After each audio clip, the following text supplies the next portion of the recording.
ঘুমের চেয়ে নামাজ ভালো আর তুমি ঘুমাইও না ঠিক মতো পড়িলে নামাজ জান্নাত তোমার ঠিকানা ঠিক না বেঠিক ঠিক বেঠিক তো আসতে হয় ঘুমের চেয়ে নামাজ ভালো আর তুমি ঘুমাইও না ঠিক মতো পড়িলে নামাজ জান্নাত তোমার ঠিকানা আশেপাশের ভাই বোনেরা জলদি করে উঠে যাও তাড়াতাড়ি উযু করে নামাজ পড়তে লেগে যাও আহা নবী বেনামাজির শাফাআত করিবেন না ঠিক মতো পড়িলে নামাজ জান্নাত তোমার ঠিকানা ঠিক না বেঠিক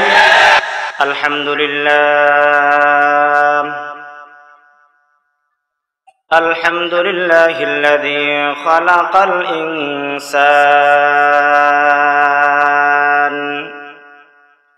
ওয়া আল্লামাহুল বায়ান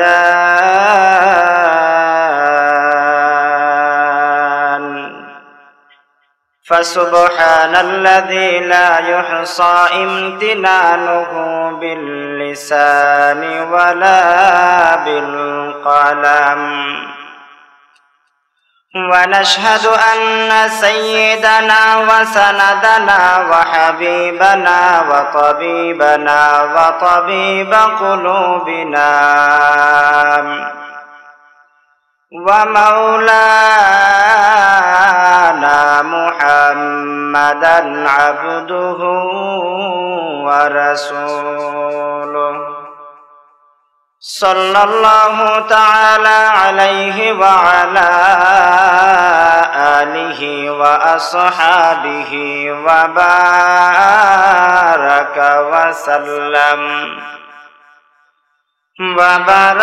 وسلم تسليما كثيرا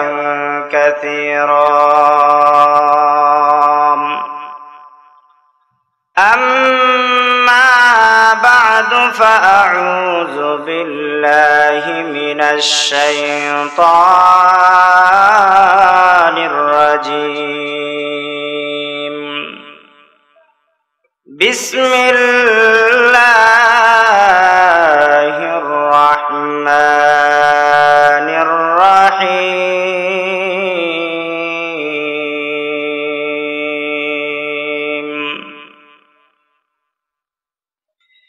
إن الذين قالوا ربنا الله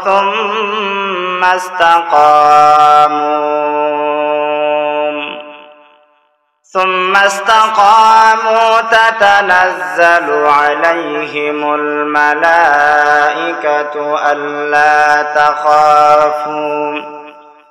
ألا تخافوا ولا تحزنوا وأبشروا بالجنة التي كنتم توعدون نحن أولياؤكم في الحياة الدنيا وفي الآخرة ولكم فيها ما تشتهي أنفسكم ولكم فيها ما تدعون نزلا من غفور رحيم صدق الله مولانا العظيم وصدق رسوله النبي الكريم ونحن على ذلك لمن الشاهدين والشاكرين والذاكرين والحمد لله رب العالمين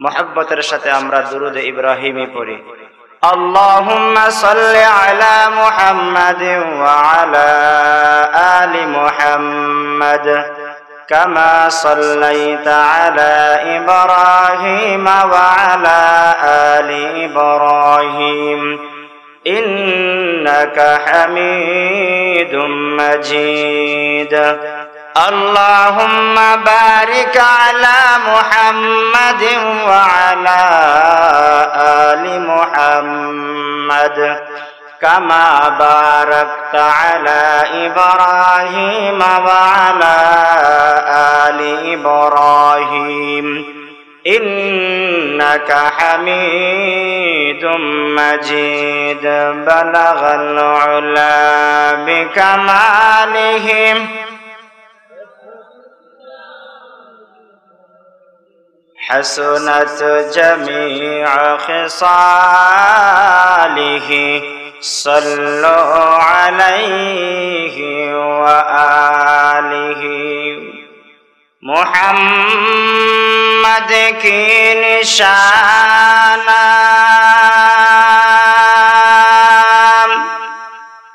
رکھو دل میں ہمیشہ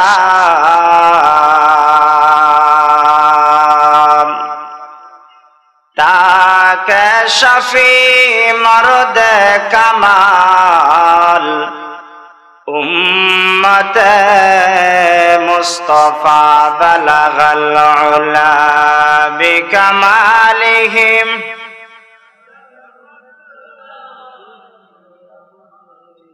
حسنت جميع خصاله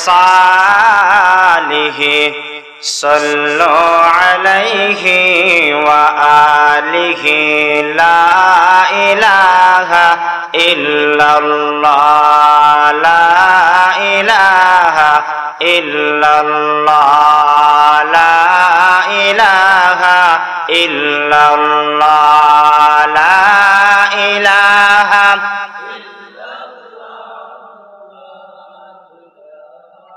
إلا الله لا إله إلا الله لا إله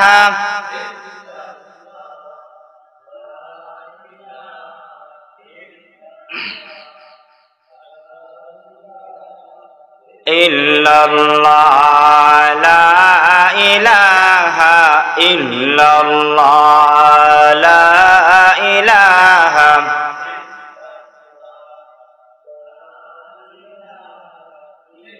لا إله إلا الله محمد رسول الله صلى الله عليه وسلم سبحانك لا علم لنا إلا ما علمتنا إنك أنت العليم الحكيم قال رب اشرح لي صدري ويسر لي أمري واحلل عقدة من لساني يفقه قولي وبك نستعين يا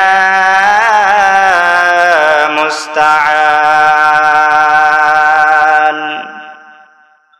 निकलेगा ज़माना ये आखिर अहले बिदाअत निकलेगा ज़माना ये आखिर अहले बिदाअत इस्लाम में नई नई बातिल कर ईजाद इस्लाम में नई नई बातिल कर ईजाद आए बंदा खुदा चाहूँगा उनकी मुलाकात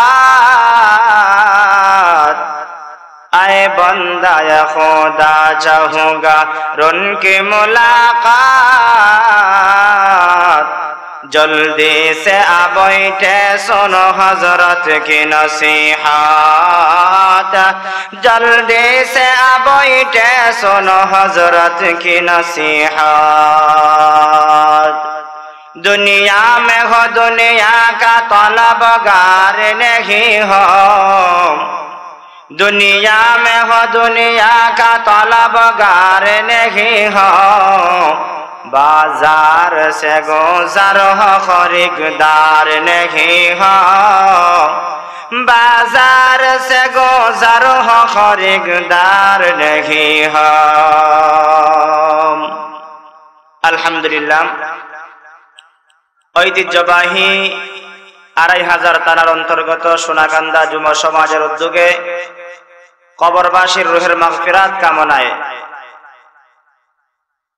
সপ্তম বার্ষিক ইসলামী মহাসম্মেলনের চলমান অধিবেশনের শ্রদ্ধাভাজন সম্মানিত সভাপতি, জাতির মাতার মুকুট, জাতির কর্ণধার হযরত উলামায়ে কেরাম, সামনে উপস্থিত দিনদার ইমানদার মুসলমান ভাইয়েরা, পর্দার আড়ালের অবস্থানরত শ্রদ্ধেয়া সম্মানিতা মা ও বোনেরা, দয়াময় আল্লাহ রাব্বুল আলামিনের দরবারে অসংখ্য অগণিত কালিমাতুশ শুকর আদায় করি, যিনি অত্যন্ত মায়া করে, মহব্বত করে, ভালোবেসে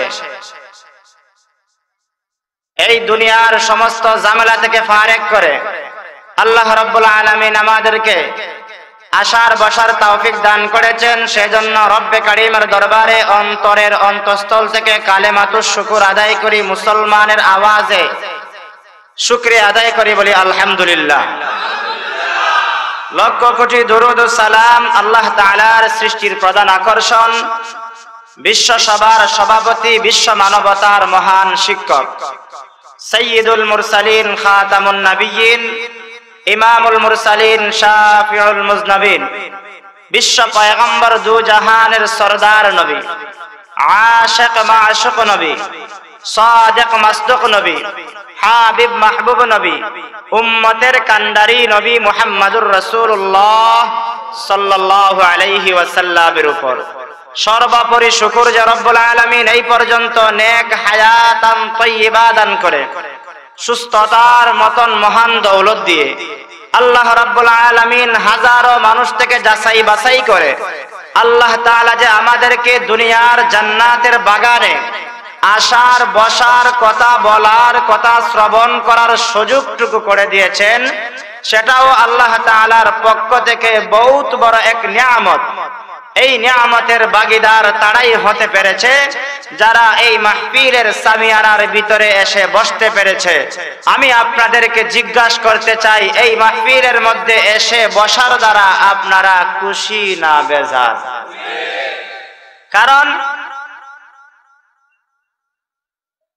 ইমানদার মুসলমানেরা, সত্যিকার অর্থে ইমানদার আর মুসলমান যারা, তারা যেখানেই কোরআন এবং সুন্নাহর কথা শুনে, যেখানেই আল্লাহ এবং আল্লাহর রাসূলের আলোচনা হয়, পাগল পারা হয়ে ইমানদার মুসলমানরা জাকের মতন এক জায়গায় বসে যায়, ঠিক না বেঠিক? যে পরিমাণ মানুষ, এই পরিমাণ ঠিক আওয়াজ কিন্তু হলো না। দুরূদ শরীফ পড়লাম, আপনাদের আওয়াজে বোঝা গেছে এই সোনাকান্দার যুব সমাজ এবং বৃদ্ধ বাবাজিরা মনে হয় ঘুমন্ত অবস্থায় আছেন। আমার আপনার ভিতরে ইমানের বলিষ্ঠ কণ্ঠের আওয়াজ আছে না নাই? আর একটু জোরে এখন আছে না নাই? কারণ যদি যে ইমান আমার আপনার ভিতরে রয়েছে, এই ইমানটাকে যদি লুকিয়ে রাখি, যেরকম ভাবে আজকে মুসলমানদেরকে নিয়ে ব্যঙ্গ চিত্র আর কটূক্তি করা হচ্ছে, ও মুসলমান তুমি তোমার ইমানটাকে লুকিয়ে রাখবা, বেদিন বেঈমান তোমার আমার ইমান নিয়ে ব্যঙ্গ চিত্র করার সাহস পাবে। জোরে বলুন ঠিক না বেঠিক? কিন্তু ইমানকে আর লুকিয়ে রাখার সময় নাই। এখন ইমানটাকে বুলন্ডিত করার জন্য রাজপথে গিয়ে আমি যে একজন মুসলমান সেটার প্রমাণ দিতে হবে। জোরে বলুন ঠিক না বেঠিক?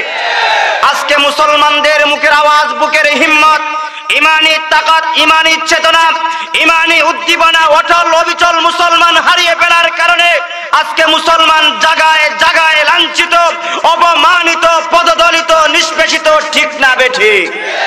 কিন্তু মুসলমান ঘুমিয়ে থাকার আর সময় নাই। এই দেশ মুসলমানের দেশ, এই দেশ মসজিদ মাদ্রাসার দেশ। এই দেশের জমিনে আল্লাহু আকবারের ধ্বনিতে সূর্য ওঠে, ঠিক না বেঠিক? এই দেশের জমিনে আল্লাহু আকবারের ধ্বনিতে সূর্য ডুবে। এই দেশের জমিনে আল্লাহু আকবারের ধ্বনিতে সূর্য ওঠে। এই দেশের জমিনে লক্ষ লক্ষ মসজিদ মাদ্রাসা প্রতিষ্ঠিত রয়েছে, ঠিক না বেঠিক? অতএব মসজিদ মাদ্রাসাকে নিয়ে যদি কোনো বেদিন বেঈমান অথবা ইহুদি খ্রিস্টানদের দালাল মুনাফিকেরা যদি মসজিদ মাদ্রাসাকে নিয়ে ব্যঙ্গচিত্র করতে চায়, তার জায়গা বাংলার জমিনে হবে না। জোরে বলুন ঠিক না বেঠিক? সে যদি আমার ভাই হয় না কেন, সে যদি আমার বাবা হয় না কেন, জন্মদাতা বাবা ইসলাম আর মুসলমানদেরকে নিয়ে কটূক্তি করবে, তাকে আমরা বাংলার জমিনে দেখতে চাই না। জোরে বলুন ঠিক না বেঠিক? কারণ হলো আমরা ইসলাম নিয়ে বেঁচে থাকতে চাই। মুসলমান হিসাবে আমরা দুনিয়াতে আগমন করেছি, ইসলাম নিয়ে আমরা দুনিয়ার জমিনে বেঁচে থাকতে চাই, ঠিক না বেঠিক? আজকে আমরা শুনতে পাই বাবা মুসলমান, মা মুসলমান, ওই মায়ের ঘরে জন্মগ্রহণ করে মাদ্রাসার মসজিদ নিয়ে কটূক্তি করে এমন মানুষ বাংলার জমিনে আছে না নাই? ওই সমস্ত নাস্তিক আর মুরতাদদেরকে জানিয়ে দিতে চাই, ওই সমস্ত কুলাঙ্গারদেরকে জানিয়ে দিতে চাই, মসজিদ মাদ্রাসার দিকে বাঁকা নজরে তাকাইবা, বাংলার মুসলমান তোমাকে বাংলার জমিনে থাকতে দিবে না। জোরে বলুন ঠিক না বেঠিক? আমরা জানিয়ে দিতে চাই এই দেশের জমিনে লক্ষ লক্ষ উলামায়ে কেরাম রয়েছে, লক্ষ লক্ষ উলামায়ে কেরামের মাথার তাজ আল্লামা আহমদ শফীকে নিয়ে ব্যঙ্গচিত্র করে ওই সমস্ত নাস্তিকদেরকে আমরা জানিয়ে দিতে চাই, এখনো সময় আছে, ভালো হয়ে যাও। যখন বাংলার মুসলমান জেগে উঠবে, তোমাকে বাংলার জমিনে আর থাকতে দিবে না। জোরে বলুন ঠিক না বেঠিক? ইসলামের বিরুদ্ধে কথা বলেছিল তসলিমা নাসরিন, ওই তসলিমা নাসরিনকে বাংলার জমিনে মুসলমান থাকতে দেয় নাই। জোরে বলুন ঠিক না বেঠিক? ও রাশেদ খান মেনন, তুমিও জেনে রাখো, মুসলমানদেরকে নিয়ে কটূক্তি করবা, আলেম উলামাদেরকে নিয়ে কটূক্তি করবা, তোমাকেও বাংলার জমিনে মুসলমান থাকতে দিবে না। জোরে বলুন ঠিক না বেঠিক? অতএব তাকে আমরা সুচ্চারভাবে জানিয়ে দিতে চাই, যেরকম ভাবে লেজ কুড়ে তসলিমা নাসরিন গভীর রতনে গিয়ে বাংলা ছেড়ে বাঁচছিল, এরকম ভাবে তোমাকেও বাগার পালা এসে গেছে। জুড়ে বলুন ঠিক না বেঠিক? প্রকাশ্য মুসলমানদের কাছে এবং মাদ্রাসার আলেম উলামাদের কাছে যদি রাশেদ খান মেনন প্রকাশ্যে যদি ক্ষমা না চায়, বাংলার জমিনের মুসলমান তাকে ছেড়ে দিবে না। জুড়ে বলুন ঠিক না বেঠিক? মুসলমান সুচ্চার হওয়া দরকার আছে না নাই? আমরা তো হলাম সেই মুসলমান, যেই মুসলমান ছিলেন আল্লাহর নবীর সাহাবী হযরতে আবু বকর সিদ্দিক রাদিয়াল্লাহু তাআলা আনহু, ঠিক না বেঠিক? আমরা তো হলাম সেই মুসলমান, যেই মুসলমান ছিলেন উমর ইবনুল খাত্তাব রাদিয়াল্লাহু তাআলা আনহু। আমরা তো হলাম সেই মুসলমান, যেই মুসলমান ছিলেন সাইয়্যিদনা হযরতে উসমান গনি রাদিয়াল্লাহু তাআলা আনহু। আমরা তো হলাম সেই মুসলমান, যেই মুসলমান ছিলেন হযরতে আলী কাররামাল্লাহু ওয়াজহু। আমরা তো হলাম সেই মুসলমান, যেই মুসলমান ছিলেন হুসাইন আহমদ মাদানী রাহমাতুল্লাহি আলাইহি। আমরা তো হলাম সেই মুসলমান, যেই মুসলমান ছিলেন ইমামে আজম আবু হানিফা রাহমাতুল্লাহি আলাইহি, ঠিক না বেঠিক? আর একটু জোরে এখন ঠিক না বেঠিক? আমরা তো হলাম সেই মুসলমান, যেই মুসলমান বর্তমানে আছে হাজারো লক্ষ কোটি উলামায়ে কেরামের মাথার তাজ আল্লামা আহমদ শফী দামাত বারাকাতুহুম, ঠিক না বেঠিক? আমরা তো হলাম সেই মুসলমান, যেই মুসলমান বর্তমানে আছে আল্লামা জুনাইদ বাবনগরী, ঠিক না বেঠিক? আমরা তো হলাম সেই মুসলমান, যেই মুসলমান এখনো জীবিত আছে আল্লামা রেজাউল করিম দামাত বারাকাতুহুম, ঠিক না বেঠিক? ওই সমস্ত উলামায়ে কেরামের দেশে ইসলাম আর মুসলমানদেরকে নিয়ে কটূক্তি করবে, মানুষ সেটা মেনে নিতে পারে না। জোরে বলুন ঠিক না বেঠিক? আর একটু জোরে কোন ঠিক না বেঠিক? অতএব আপনাদের কাছ থেকে জানতে চাই, আমরা ধর্ম পেয়েছি ইসলাম ধর্ম, সত্য না মিথ্যা? আর একটু জোরে কোন সত্য না মিথ্যা? ইসলাম ধর্মের বাণী নিয়ে এসেছেন আমার আপনার পয়গম্বর সাইয়্যিদুনা মুহাম্মদুর রাসূলুল্লাহ সাল্লাল্লাহু আলাইহি ওয়াসাল্লাম। ওই নবীকে আমরা শেষ নবী মানি কি মানি না? আর একটু জোরে কোন। ওই নবীর জন্য যদি জীবন দিতে হয়, জীবন দিবা কারা কারা? হাত তুলে আল্লাহকে দেখাও। আল্লাহ আমাদের সবাইকে নবীর জন্য, ইসলামের জন্য, কোরআনের জন্য সবাইকে কবুল করেন। সবাই বলি আমিন। আজকে যদি বাংলার জমিনে কোনো ইহুদি খ্রিস্টানদের দালাল আমার নবীকে বাদ দিয়া আর কোন নবীকে শেষ নবী মানতে চায়, আপনারা কি সেটা মেনে নেবেন? যারা সেই কথাটা বলবেন আর ওই কথাটাকে কি আপনারা সমর্থন করবেন? কারণ তসলিমা নাসরিন আল্লাহ রাব্বুল আলামিনের পক্ষ থেকে নাজিলকৃত মহাগ্রন্থ আল কোরআনের পুরা কোরআনকে অস্বীকার করে নাই, পুরা কোরআনুল কারীমের একটা আয়াতের একটা অংশকে অস্বীকার করার কারণে তাকে বাংলার জমিনে থাকতে দেওয়া হয় না। জোরে বলুন ঠিক না বেঠিক? আমরা সবাই জানি আল্লাহ রাব্বুল আলামিন আমার আপনার নবীকে দুনিয়াতে শেষ নবী হিসাবে পাঠিয়েছেন। আল্লাহ তাআলা বলেন ওয়া খাতামান নাবিয়্যিন, ও নবী আপনি হলেন শেষ নবী, আপনি হলেন শেষ নবী, অতএব আপনাকে যারা শেষ নবী মানবে তারা হবে সত্যিকার অর্থে ঈমানদার। জোরে বলুন ঠিক না বেঠিক? হাদিস শরীফের মধ্যে বলেছেন আনা খাতামুন নাবিয়্যিন লা নাবিয়্যা বাদি, আমি হলাম শেষ নবী, আমার পরে আর কোনো নবী নাই। এখন যদি গোলাম আহমদ কাদিয়ানী শেষ নবী মানে ওই গোলাম আহমদ কাদিয়ানীকে আমরা শেষ নবী মানব? আর একটু জোরে কোন মানব? কারণ গোলাম আহমদ কাদিয়ানীকে যারা শেষ নবী সমর্থন করবে, গোলাম আহমদ কাদিয়ানী সে নিজেও কাফের, তার অনুসারীরাও কাফের। সে যদি গোলাম আহমদ কাদিয়ানী নিজেকে নবী দাবি করে যদি বাইতুল্লাহ বৎসরের পর বৎসর গিয়ে জিয়ারত করে, তবুও সে মুসলমান হতে পারে? আর একটু জোরে কোন হতে পারে? ওই কাদিয়ানীকে যারা অনুসরণ করবে, কাদিয়ানীকে যারা শেষ নবী মানবে, তারাও কাফের। ঠিক না বেঠিক? অতএব বাংলার জমিনে কিছু কিছু নামদারি মুসলমান পাওয়া যায় যারা কাদিয়ানীর পক্ষে স্লোগান দেয়, কাদিয়ানীকে শেষ নবী মানে। আমরা জানাই দিতে চাই পৃথিবীর জমিনে এমনকি আমাদের বাংলার জমিনে হিন্দুরা বসবাস করে, তাদেরকে আমরা বাধা দেই না। ঠিক না বেঠিক? সে তার ধর্ম নিয়ে থাকবে, কোনো অসুবিধা নাই। বৌদ্ধদেরকে আমাদের দেশে বসবাস করতেছে, ওই সমস্ত বৌদ্ধদেরকেও আমরা বাধা দেই নাই। খ্রিস্টান নাসরা যারা আছে সবাই যার যার ধর্ম নিয়ে চলাফেরা করে, স্বাধীনভাবে বাংলার জমিনে থাকতে পারবে, কোনো অসুবিধা। কিন্তু যদি কাফের কাদিয়ানী যদি নিজেকে মুসলমান দাবি করে, সেই মুসলমান দাবি করে বাংলার জমিনে তাকে থাকতে দেওয়া হবে না। জোরে বলুন ঠিক না বেঠিক?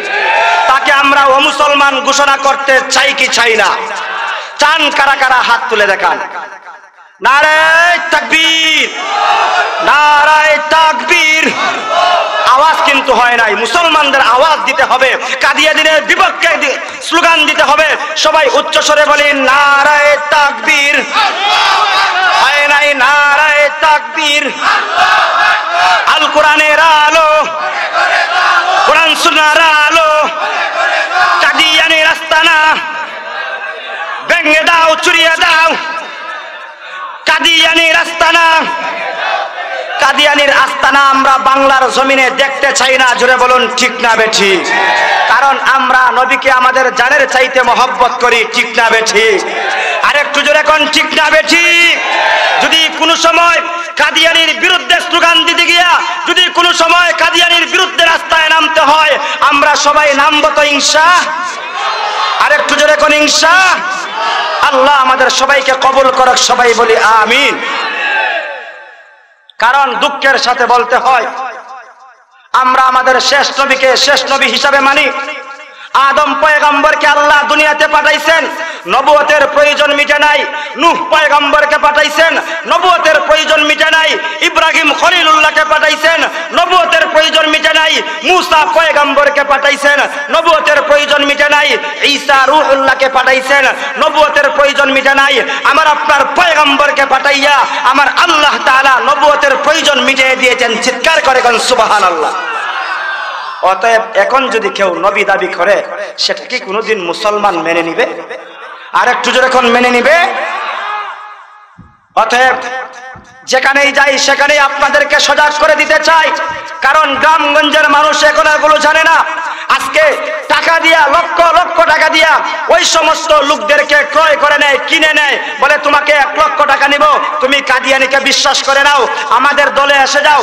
দেখবেন বাংলার জমিনের মানুষের টাকার প্রয়োজন আছে, টাকার কারণে নামদারি মুসলমান কাদিয়ানীর পক্ষে চলে যায়। আমরা জানাই দিতে চাই দিনের মোর একবার খাবো, তবুও কাদিয়ানীকে আমরা নবী মেনে নিতে পারি না। জোরে বলুন ঠিক না বেঠিক? আমরা আমাদের নবীকে শেষ নবী হিসাবে বিশ্বাস করি। বিশ্বাস করে যদি দুনিয়া থেকে যাইতে পারি, আমার আপনার পয়গম্বর মুহাম্মদুর রাসূলুল্লাহ সাল্লাল্লাহু আলাইহি ওয়াসাল্লাম আমাকে আপনাকে হাউজে কাউসারের পানি পান করাইয়া আল্লাহর তরি জান্নাতের মেহমান বানায় দিবেন। সুবহানাল্লাহ। নবীজির হাতের হাউজে কাউসারের পানি পান আমরা করতে চাই কি চাই না? যদি চাই তাহলে ওই ছায়ের বিনিময় আর লক্ষ লক্ষ টাকার বিনিময় আমরা ইমানকে কখনো বিক্রি করব না। জোরে বলুন ঠিক না বেঠিক? আজকে দেখা যায় 10 টাকা আর 5 টাকা ছায়ের বিনিময় ইমান বিক্রি করে এমন নামদারি মুসলমান পৃথিবীর জমিনে আছে না নাই? এজন্য ভাই, দুনিয়া হলো ক্ষণস্থায়ী জিন্দেগি, এই জিন্দেগি শেষ হয়ে যাবে, কিন্তু চিরস্থায়ী জিন্দেগির জন্য আমরা রওনা হব। কি নিয়ে যাব? যদি ঈমান নিয়ে যাইতে পারি, সর্বনিম্ন মানের একজন ঈমানদারকে আমার আল্লাহ এই দুনিয়ার 10টার সমান একটা জান্নাত দান করবে।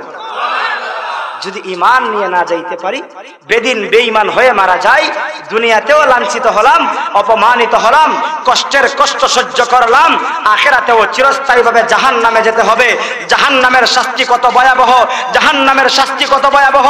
আল্লাহর পয়গম্বর বলেছেন, জাহান্নামীদেরকে যখন জাহান্নামের মধ্যে নিক্ষেপ করা হবে, ওই বেদিন বেঈমানকে আর কখনো জাহান্নাম থেকে তাদেরকে উত্তোলন করা হবে না। ওই সমস্ত জাহান্নামের আযাব থেকে আমরা বাঁচতে চাই কি চাই না? যদি চাই ঈমানটাকে মজবুত রাখবো তো আর একটু জোরে কোন ইনশাআল্লাহ। যেই কথাটা বলতেছিলাম, আমি আপনাদের খেদমতে মানবতার মুক্তির সনদ মহাগ্রন্থ আল কোরআনুল কারীমের 114 সূরার মধ্য থেকে একখানা সূরা 26 নম্বর পারায় অবস্থিত সূরাতুল হামিম সেজদার 30, 31, 32 তিনখানা আয়াত কারিমা তেলাওয়াত করেছি। ওই আয়াতগুলোর মধ্যে আমার আল্লাহ রাব্বুল আলামিন দুইটা গুণের কথা বলেছেন, দুইটা কর্মসূচির কথা বলেছেন। যে বা যারা দুইটা গুণ আর কর্মসূচি গ্রহণ করবে, যে বা যারা দুইটা গুণ অর্জন করবেন, আমার আল্লাহ রাব্বুল আলামিন ওই 2 গুণ অর্জনকারী বান্দা আর বান্দীদেরকে 5টা পুরস্কার দিবেন। সুবহানাল্লাহ। 2 গুণ অর্জন করে 5টা বৈশিষ্ট্য, 5টা পুরস্কার আমরা নিতে চাই কি চাই না? জোরে এখন চাই কি চাই না? আল্লাহ আমাদের সবাইকে কবুল করার, সবাই বলি আমিন। শেষ পর্যন্ত থাকবেন তো? বলে হুজুর এতক্ষণ শরীর গরমের বক্তব্য দিচ্ছেন, ভালোই লাগছে, এখন যখন ঠান্ডা কথা বলবেন ভালো আর লাগবে না। না না, কোরআনের কথা ঠান্ডা আর গরম যাই হোক না কেন, কোরআনের কথা তো কথাই, সত্য কথা শুনব, আমল করব। হতে পারে একটা কথা যদি আমল করতে পারি, এটাই আমার আপনার জন্য নাজাতের উসিলা হয়ে যাবে। সুবহানাল্লাহ।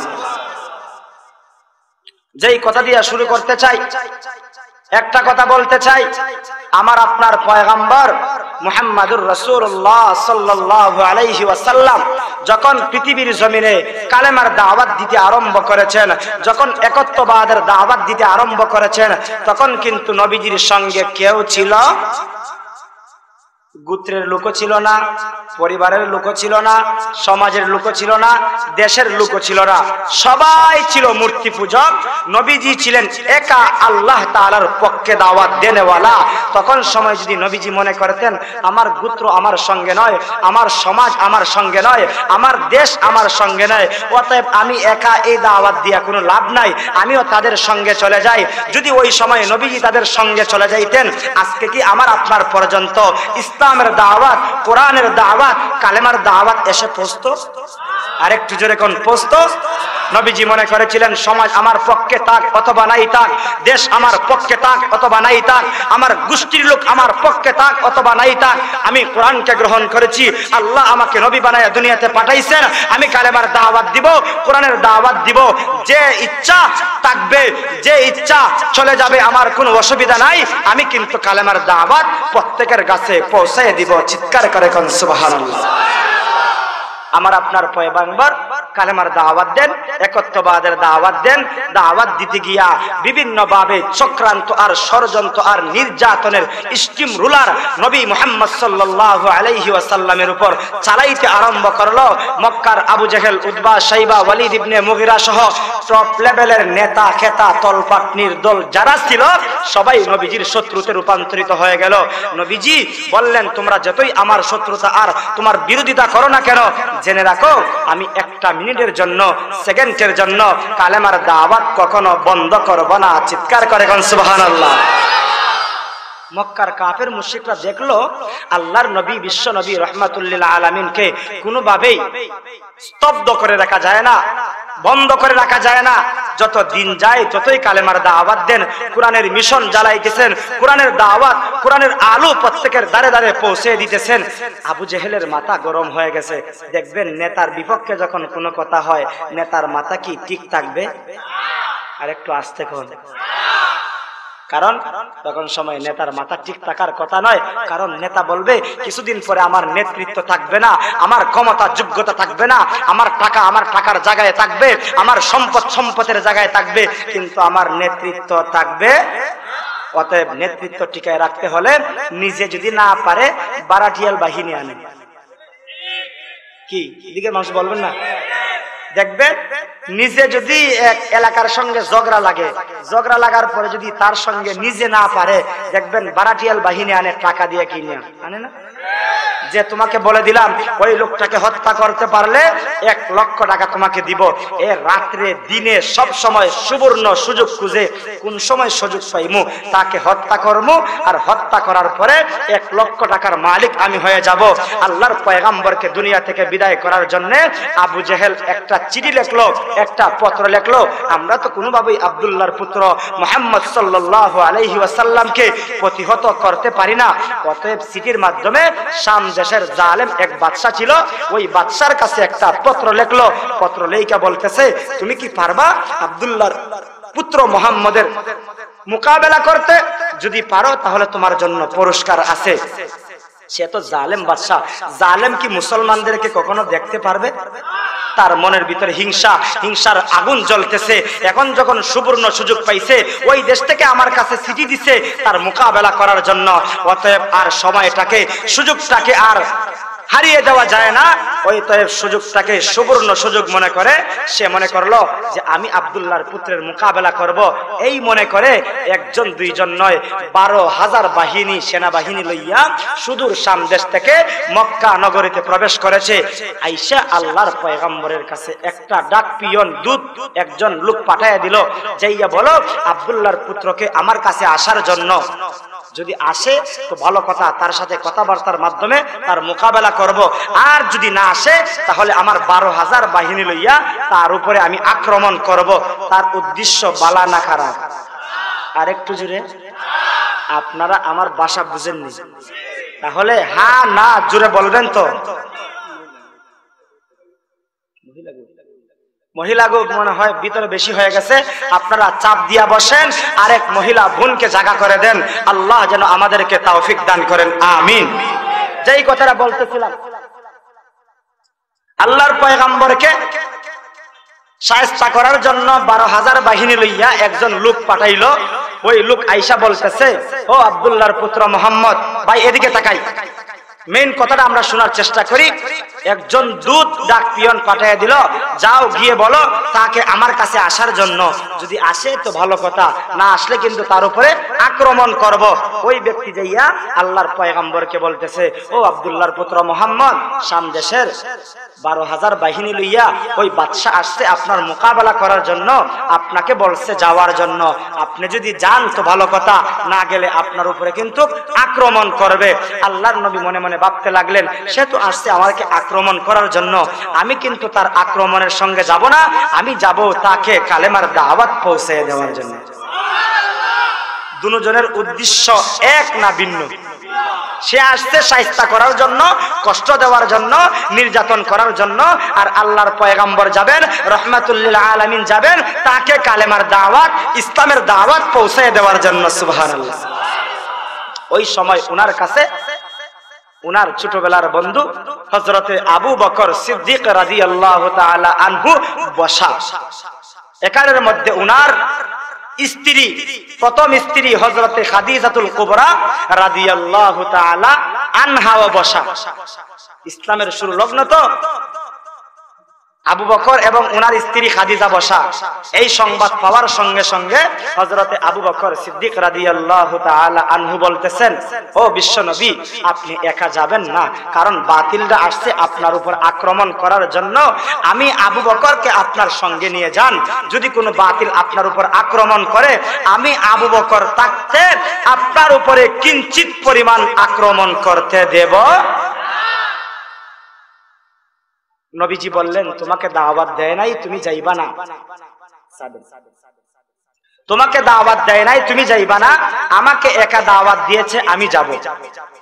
আবু বকরকে বুঝ দিলেন, আবু বকর বুঝ মেনে নিলেন। কিছুক্ষণ পরে খাদিজা রাদিয়াল্লাহু তাআলা আনহা বলতেছেন, ও আমার প্রাণের স্বামী, আমি তো মক্কার একজন ধনাঢ্য মহিলা। খাদিজার সম্পদ কম ছিল না, বেশি ছিল?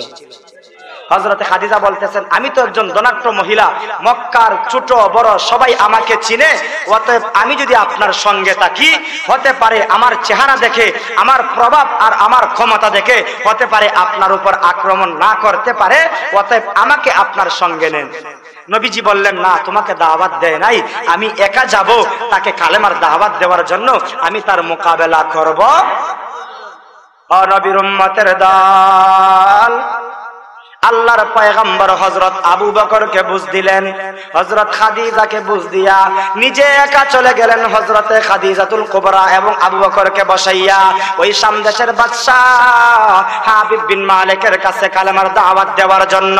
যাইতে যাইতে একবারে যখন নিকটবর্তী হয়ে গেলেন, নিকটবর্তী হইয়া যখন একজন আরেকজনকে দেখে, এমন সময় দুজনের মুখামুখি হয়ে গেছেন। শাম দেশের বাদশাহ নবীকে দেখে, নবীও শাম দেশের বাদশাকে দেখেন। দেখার সঙ্গে সঙ্গে আমার আপনার পয়গম্বরের চেহারা মুবারক দেখার সাথে সাথে শাম দেশের বাদশাহ হাবিব বিন মালিকের শরীরের মধ্যে একটা কম্পন শুরু হয়ে যায়। সাথে সাথে শাম দেশের বাদশার শরীরটা পাথরের মতন শক্ত হয়ে যায়। আসছিল আল্লাহর নবীর মোকাবেলা করার জন্য, আল্লাহর নবীকে মারার জন্য, আল্লাহর নবীকে আক্রমণ করার জন্য। ওরে নবীর উম্মতের দল, হেফাজতকারী কে? আর একটু জোরে কোন কে? মহব্বতের সাথে কোন হেফাজতকারী কে? ও নবীর উম্মতের দল, আল্লাহর পয়গম্বর গেছেন তাকে কালেমার দাওয়াত দেওয়ার জন্য। শাম দেশের বাদশার শরীরের কম্পন শুরু হয়ে গেছে, তার শরীরটা পাথরের মতন শক্ত হয়ে গেছে। দেইকা বলতেছে, আব্দুল্লাহর পুত্র মুহাম্মদ, তুমি আমার কাছে আসো। আমি আসছিলাম তোমার মোকাবেলা করার জন্য, আমি আসছিলাম তোমাকে শায়েস্তা করার জন্য, আমি আসছিলাম তোমাকে হত্যা করার জন্য। আমি তোমাকে হত্যা করব না, আমি তোমাকে আর শায়েস্তা করব না, আমি আর তোমার মোকাবেলা করব না। প্রথম নম্বরের কথা হলো, তুমি আমার শরীরের কম্পন বন্ধ করো, তুমি আমার শরীরটা স্বাভাবিক বানায় দাও। সুবহানাল্লাহ। আল্লাহর পয়গম্বর রাহমাতুল লিল আলামিন, উম্মতের কান্ডারি নবী, বিশ্ব নবী রাহমাতুল লিল আলামিন, উনি ওনার হাত মোবারক শাম দেশের বাদশার শরীরের মধ্যে লাগায়া দিছে। লাগায়া দিতে দেরি শাম দেশের বাদশা হাবিব বিন মালিকের শরীরের কম্পন বন্ধ হয়ে যায়, তার শরীরটাও আগের মতন স্বাভাবিক হয়ে যায়। সুবহানাল্লাহ। तकबीर में कलमा में नमाज़ों में आज़ा में, तकबीर में कलमा में नमाज़ों में आज़ा में, है नाम इलाही से मिला नाम मुहम्मद, है नाम इलाही से मिला नाम मुहम्मद। फरमाती है आदम के मुझे खुल्द तरी में, लिखा हुआ तू बाब मिला नाम मुहम्मद। मैं तालिब मौला व मेरा इश्क निराला, मैं तालिब मौला व मेरा इश्क निराला, है जुमला जहां जिनके तजल्ली से उजाला, है जुमला जहां जिनके तजल्ली से उजाला।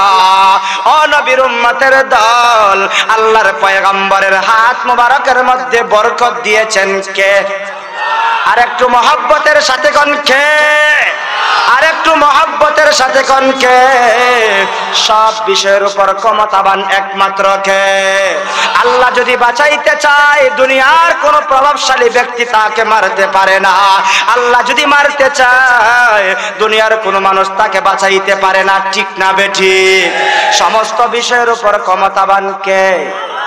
আল্লাহ তাআলা বলেন قل اللهم مالك الملك تؤتي الملك من تشاء وتنزع الملك ممن تشاء وتعز من تشاء وتذل من تشاء بيدك الخير إنك على كل شيء قدير।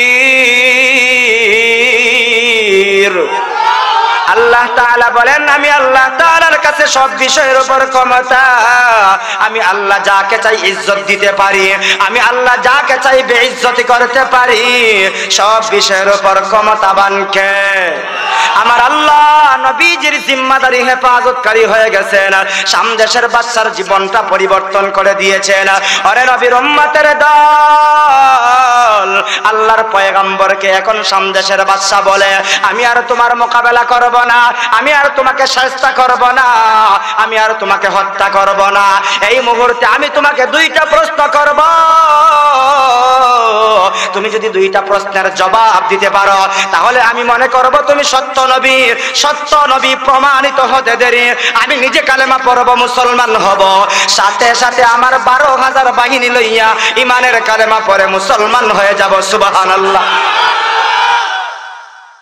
মানুষের মনের ভিতরের পরিবর্তন ঘটায় কে? হেদায়েতের মালিক কে?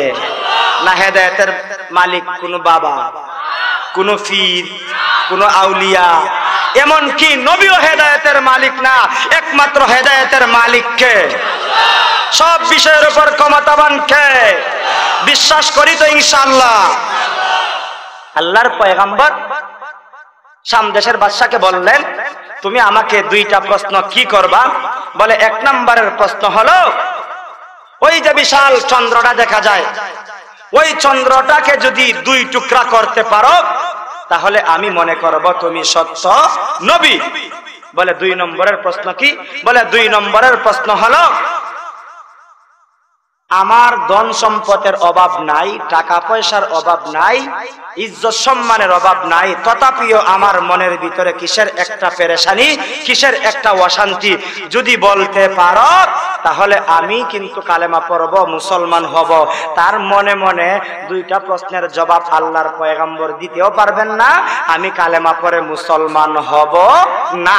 তার মনের চিন্তা চেতনাটা এরকম ছিল। আমি আপনাদেরকে জিজ্ঞাসা করি আমার আল্লাহ যদি নবীকে 2টা প্রশ্নের জবাব জানায় দেয়, নবী কি জি 2টা প্রশ্নের জবাব দিতে পারবেন কি পারবেন না? আর একটু জোরে। আমার আপনার পয়গম্বর বললেন ও সামদেশের বাদশা তুমি আমাকে কিছু সময় দাও, আমি মাকামে ইব্রাহিমের কাছে যাব, যাইয়া 2 রাকাত নামাজ পড়ব, আল্লাহর সঙ্গে কথাবার্তা বলবো, বইলা আমি তোমাকে 2টা প্রশ্নের জবাব জানায় দিব। চিৎকার করে কোন সুবহানাল্লাহ। আল্লাহর পয়গম্বর কিছুক্ষণ সময় নিয়ে মাকামে ইব্রাহিমের কাছে গেলেন, 2 রাকাত নামাজ পড়লেন। 2 রাকাত নামাজ পড়া আল্লাহর দরবারে হাত বাড়াইয়া দিলেন। কার দরবারে? না কোনো বাবার দরবারে? আল্লাহর দরবারে হাত বাড়াইয়া দিলেন। হাত বাড়াইয়া আল্লাহকে বলেন আল্লাহ ওগো মাওলা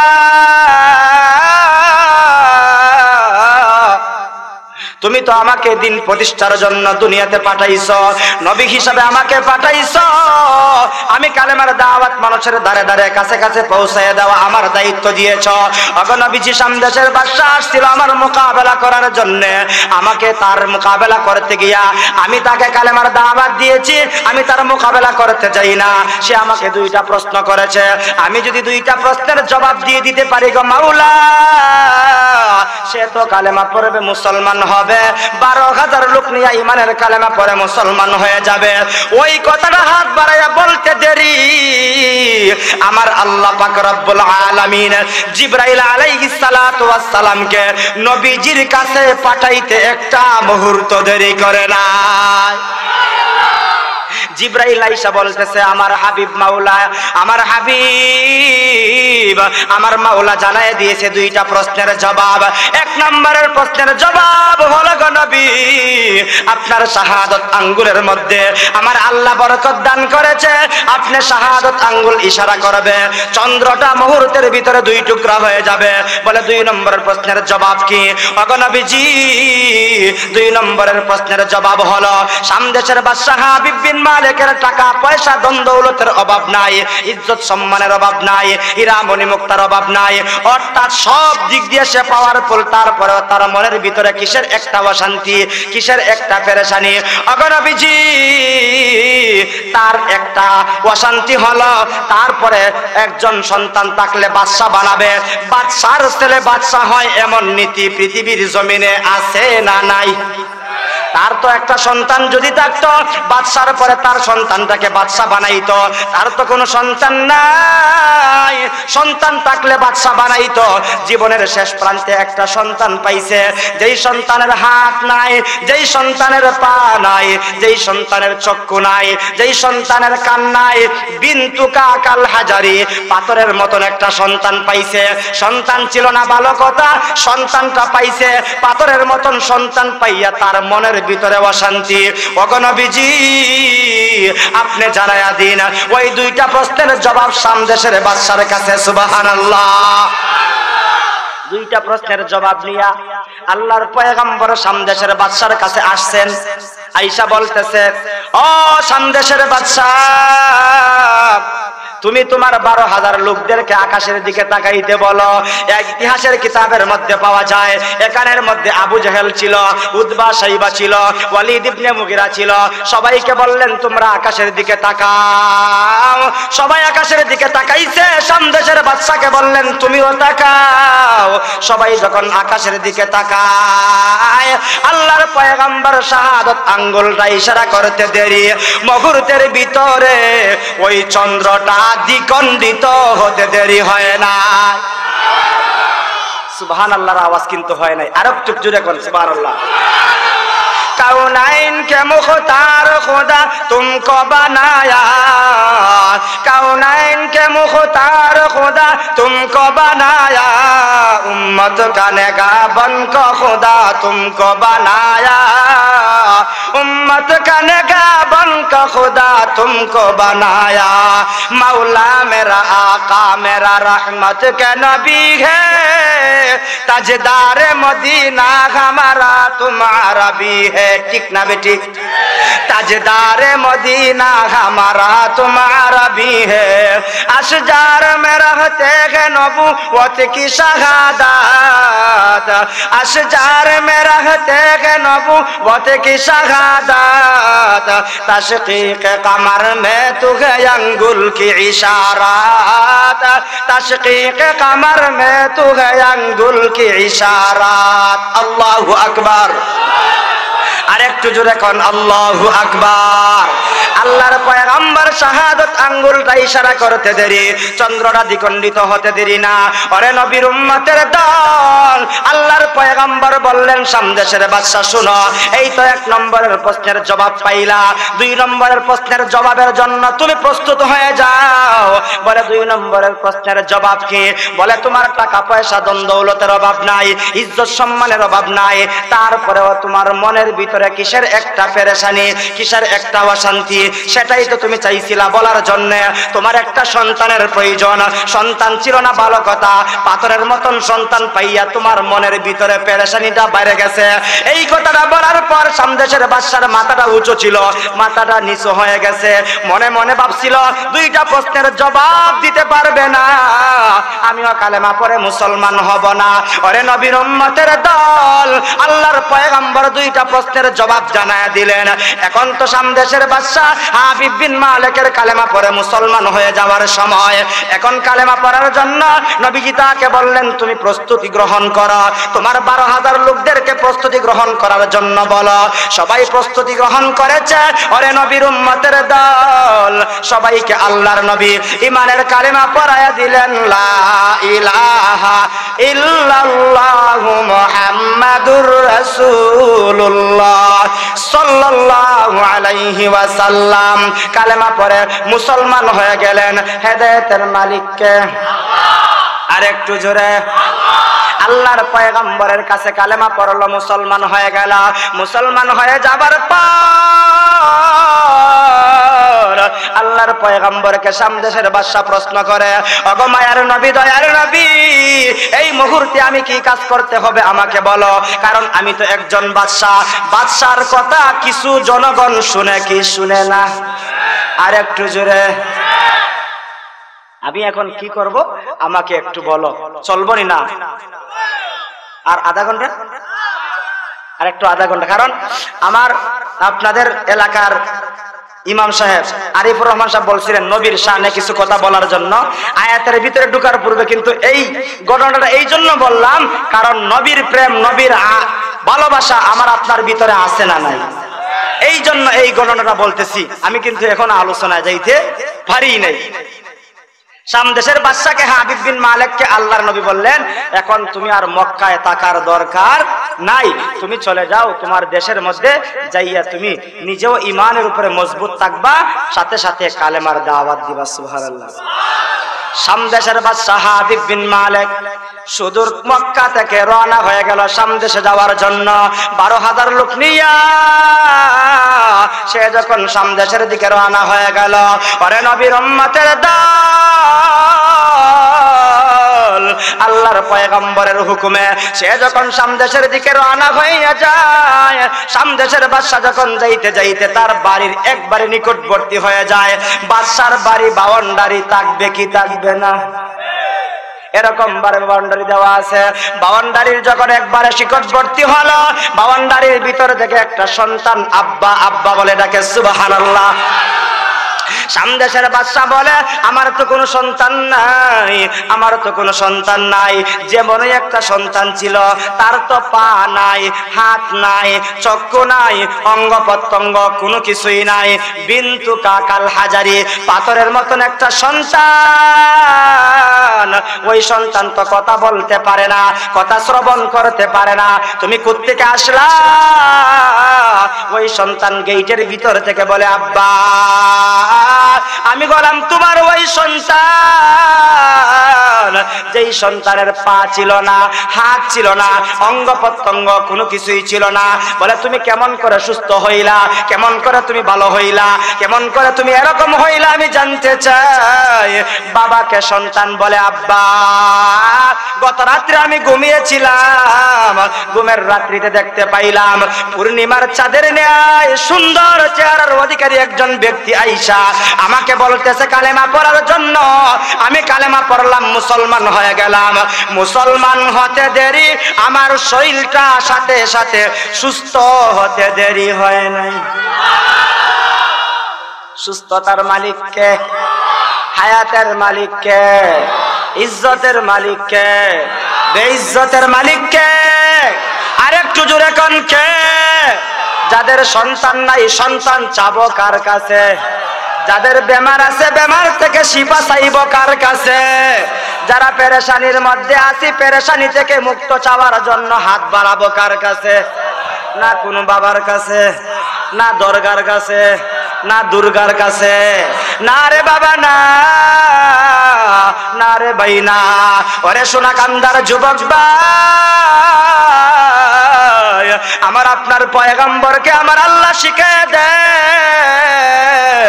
ও আমার হাবিব, আপনি জানিয়ে রাখেন, কুল ইন্না সলাতি ওয়া নুসুকি ওয়া মাহইয়ায়া ওয়া মামাতি লিল্লাহি রাব্বিল আলামিন। ও বিশ্ব নবী আপনি জানাইয়া দিন, নিশ্চয়ই আপনার নামাজ, আপনার কোরবানি, আপনার হায়াত, আপনার মওত সব কিছু একমাত্র কার জন্য? আর একটু আস্তে বল, একটু জোরে, আরো জোরে। কার জন্য নামাজ পড়ব? আর একটু জোরে কোন, কার জন্য নামাজ পড়ব? আল্লাহর জন্য যদি নামাজ পড়তে পারো রে ভাই, সেই নামাজের বিনিময় দিবেন কে? আর একটু জোরে। আমার আল্লাহ তাআলার জন্য যদি নামাজ পড়তে পারি, এমন নিয়ত, এমন ইরাদা আমরা করতে পারবো তো ইনশাআল্লাহ? আজকের মাহফিল সার্থক হবে রে ভাই যদি এখন থেকে নিয়ত করতে পারেন, হুজুর আজকে থেকে নিয়ত করলাম আল্লাহ সন্তুষ্টির জন্য নামাজ পড়ব, এশার নামাজ পড়েছি, ফজরের নামাজ থেকে আর কোনোদিন নামাজ ছাড়ব না, এমন ইরাদা, এমন নিয়ত করতে পারবা কারা কারা? হাত তুলে দেখাও। হাত কিন্তু নামাইবা না, হাত তুলো সবাই, যারা নামাজ পড়বা তারা হাত তুলো। আল্লাহ আমাদের সবাইকে নামাজ হিসাবে কবুল করো, আমিন। আল্লাহ তাআলা নামাজ হিসাবে কাল কিয়ামতের কঠিন ময়দানে আল্লাহ আমাদের সবাইকে নামাজি হিসাবে একসাথে জান্নাতের মালিক বানায়া দিও, আমিন। কষ্ট হইছে? নামাজ পড়েন যদি নিয়ত করতে পারেন, আজকের মাহফিল সার্থক, এলাকার যুবক সার্থক, এলাকার বৃদ্ধ বাবাজিরা সার্থক, ঠিক না বেঠি? কিন্তু হুজুর সারা রাত ওয়াজ করেন, অসুবিধা নাই, নামাজের কথা বললে কিন্তু কোমরে ব্যথা, হাঁটু ব্যথা, গিরায় গিরায় ব্যথা, এমন মানুষ আছে না নাই? বলে নামাজের কথা কইলে আর ভালো লাগে। এই জন্য কবি খুব সুন্দর করে বলেন, চিন্তা করে দেখো না কবরে কি যাইবা না, চিন্তা করে দেখো না কবরে কি যাইবা না, যেই কবরে আল্লাহ ছাড়া অন্য কেহ থাকবে না, ঠিক না বেঠিক? কবরে কি আল্লাহ ছাড়া কেউ থাকবে?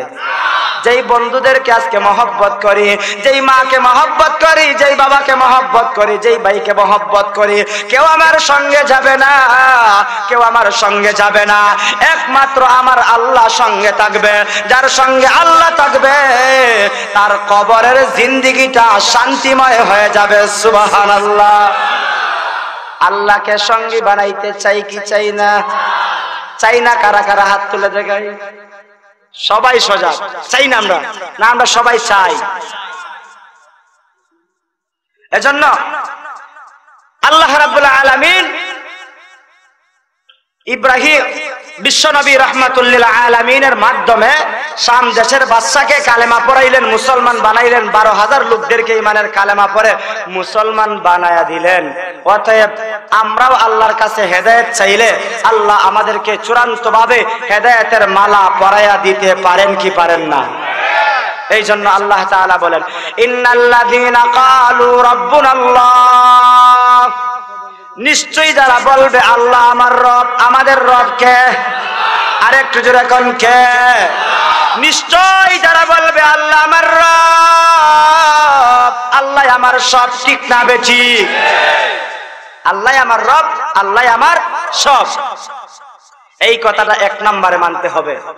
যে ব্যক্তি আল্লাহকে আল্লাহ বলে মানবেন, আল্লাহকে রব বলে মানবেন, আল্লাহর মহব্বত ভিতরে ঢুকাইবেন, আল্লাহর ভয় যার ভিতরে ঢুকবে রে ভাই, ওই ব্যক্তি কখনো নামাজ ছাড়তে পারে না, ওই ব্যক্তি কখনো রোজা ছাড়তে পারে না, ওই ব্যক্তি কখনো আল্লাহর বিধানকে লঙ্ঘন করতে পারে না, ঠিক না বেঠিক? কিন্তু আজকে আমরা আল্লাহকে আল্লাহ বলে স্বীকার করতে পারি না, আল্লাহর মহব্বত ঢুকাইতে পারি না। আল্লাহর মহব্বত না ঢুকানোর কারণে ফজর চলে যায়, জোহর চলে যায়, আসর চলে যায়, মাগরিব চলে যায়, এশার নামাজ চলে যায়, এমন কি সপ্তাহে শুক্রবার চলে যায়। এমন মুসলমান আছে না নাই? এমনও মুসলমান আছে সপ্তাহে শুক্রবারের নামাজ পড়ার তার কপালে জুটে, কিন্তু এমনও মুসলমান আছে রে ভাই, যেই ব্যক্তি 5 ওয়াক্ত নামাজ পড়ে, সাথে সাথে তাওয়াবিনের নামাজ পড়ে, ইশরাকের নামাজ পড়ে, সাথে সাথে তাহাজ্জুদের নামাজ পড়ে, এমন আল্লাহওয়ালা ঈমানদার আছে না নাই? অতএব আমরা নামাজি হইয়া কাল কিয়ামতের কঠিন ময়দানে জান্নাতি হতে চাই কি চাই না? এই জন্য আল্লাহ তাআলা বলেন ইন্নাল্লাযীনা ক্বালু রাব্বুনাল্লাহ, নিশ্চয়ই যারা বলবে আল্লাহ আমার রব।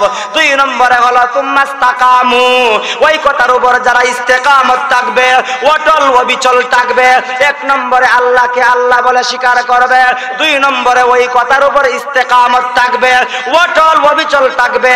থাকতে পারলে আমার আল্লাহ রাব্বুল আলামিন ওই 2 গুণ অর্জনকারী বান্দা আর বান্দীদেরকে 5টা পুরস্কার দিবেন। সুবহানাল্লাহ। গুণ অর্জন করতে হবে কয়টা? গুণ অর্জন করতে হবে 2টা, পুরস্কার দিবেন আল্লাহ 5টা। 1 নম্বরে ইন্নাল্লাযীনা ক্বালু রাব্বুনাল্লাহ, নিশ্চয়ই যারা বলবে আল্লাহ আমার। আস্তে দিকে ঘুম বলে হুজুর এতক্ষণ ধরে সুবহানাল্লাহ আলহামদুলিল্লাহ বলতে বলতে আমরা অস্থির হয়ে গেছি, বেহুশ হয়ে গেছি, আর ভালো লাগে না, এখন আপনি একা একা ওয়াজ করেন। এটা কি? তাহলে বলেন আল্লাহ আমার, আল্লাহ আমার, আল্লাহ আমার রব, আল্লাহ আমার সব। ওই কথাটাকে বিশ্বাস করতে হবে, ওই কথাটাকে কলবের ভিতরে বসাইতে হবে। সংক্ষেপ কথা হলো, এই কথাটা যদি কেউ অন্তরের ভিতরে বসাইতে পারে, 2 নম্বরে হলো সুম্মাস্তাকামু, ওই কথার উপর ইস্তেকামত থাকবে। আল্লাহকে আল্লাহ বলে স্বীকার করার কারণে দেখবেন মুসলমান ইমানদারের উপরে নির্যাতন আসে, ঠিক না বেঠিক? মুসলমান ইমানদারের উপরে কষ্ট আসে, মুসিবত আসে। যতই কষ্ট, যতই মুসিবত, যতই নির্যাতন আসুক না কেন, ইস্তেকামত থাকতে পারলে পুরস্কার দিবেন কে? আমার আল্লাহ পুরস্কার দিবেন। কিন্তু আজকে তো আমরা সেই কথার উপর ইস্তেকামত থাকতে পারি, ইস্তেকামত থাকতে পারি না। কেন? সকালে বলি আল্লাহ আমার রব, আল্লাহ আমার সব, নেতার পিছনে যাইয়া নেতাকে বলি নেতা তুমি আমার সব, তুমি আমার সব। এমন মানুষ আছে না নাই? নেতা কি সব না আল্লাহ সব? আমার আপনার সব কিছুর পরিবর্তন ঘটান একমাত্র কে? আমার আল্লাহ। ওই কথার উপর ইস্তেকামত থাকতে হবে। ইস্তেকামত থাকতে গিয়া আমার আপনার উপরে বিভিন্ন ভাবে মুসিবত আসবে, বিভিন্ন ভাবে নির্যাতন আসবে, বিভিন্ন ভাবে কষ্ট আসবে। সেই কষ্টকে সহ্য করতে পারলেই পুরস্কার প্রাপ্ত হতে পারবো। সুবহানাল্লাহ। আমরা সবাই নাম শুনেছি সাইয়্যিদুনা হযরতে মূসা পয়গম্বর আলাইহিস সালাতু ওয়াস সালাম একজন নবী ছিলেন। উনার জামানায় একজন বাদশা ছিল, জালেম বাদশা, যার নাম হলো ফেরাউন। নাম শুনছেন না? ফেরাউন ছোট বড় সবাই আমরা তার নাম শুনেছি। পয়গম্বর মূসার নামও শুনেছি। মূসা পয়গম্বরের জামানায় ওই জালেম বাদশা ফেরাউন নিজেকে আনা রব্বুকুমুল আ'লা, সবচাইতে বড় খোদা বলে দাবি করত। নাউজুবিল্লাহ। গরো ঘুমাইয়া লেফের তলে হইয়েন, জোরে কর নাউজুবিল্লাহ। সে নিজেকে সবচাইতে খোদা মনে করে। আসলে কি সে খোদা না হুদা? সে খোদা দাবি করলো। আল্লাহর নবী হযরতে মূসা আলাইহিস সালাতু ওয়াস সালামের উপরে ঈমান আনয়ন করে তার ঘরের এক দাসী মা, সেটা মুসলমান হয়ে গেছে। মুসলমান হওয়ার পরে দেখবেন বাদশার ঘর অথবা কোনো নেতার ঘরে দেখবেন চাকরানি থাকে, দাসী থাকে, তাকে কি থাকে না? দাসীর ঘরে দাসী তাইকা বাদশার ঘরের কাজকর্ম করে। তার ঘরের ভিতরে যা যা কাজ করা দরকার সব কাজের জন্য মহিলা নিযুক্ত করে রাখছে। বাদশা ফেরাউনের একটা মেয়ে ছিল, ওই মেয়ের চুলগুলো পরিপাটি করে দেওয়ার জন্য, মেয়ের কাজ কাম করার জন্য ওই দাসী মহিলাটাকে নিযুক্ত করে রাখলো। দাসী মহিলা প্রতিদিনের ন্যায় ওই তার মেয়ের চুলগুলো পরিপাটি করে দেয়, আশ্রয় দেয়। আশ্রয় দিতে গিয়া হঠাৎ করে হাত থেকে চিরুনিটা পড়ে যায়। দেখবেন আমাদের সমাজেও এরকম কিছু আল্লাহওয়ালা ইমানদার মুরব্বী অথবা যুবক আছে, যখন উষ্টা গায়ে পড়ে যায় অথবা স্লিপ গায়ে পড়ে যায় তখন কি কয়? ইন্না লিল্লাহ। ঠিক না? আর যুবকরা, কিছু যুবক আছে যারা বলে ইস উফ, এমন কথা বলে না?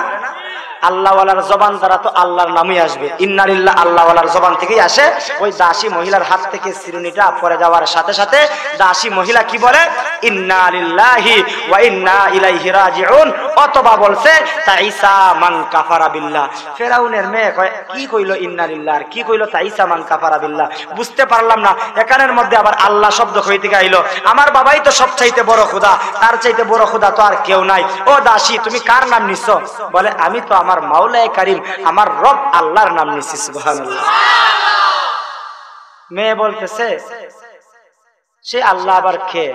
বলে সেই আল্লাহ তো হলেন তিনি যিনি তোমার বাবাকে সৃষ্টি করেছে, যিনি তোমাকে সৃষ্টি করেছে, যিনি আমাকে সৃষ্টি করেছে, যিনি 7 আসমান 7 জমিন সৃষ্টি করেছে, যিনি কুল কায়নাতের অভিভাবক, যিনি কুল কায়নাতের সৃষ্টি করনেওয়ালা, সেই রব আল্লাহকে আমি আল্লাহ বলে স্বীকার করেছি। কার গড় তাইকা কইতেছে?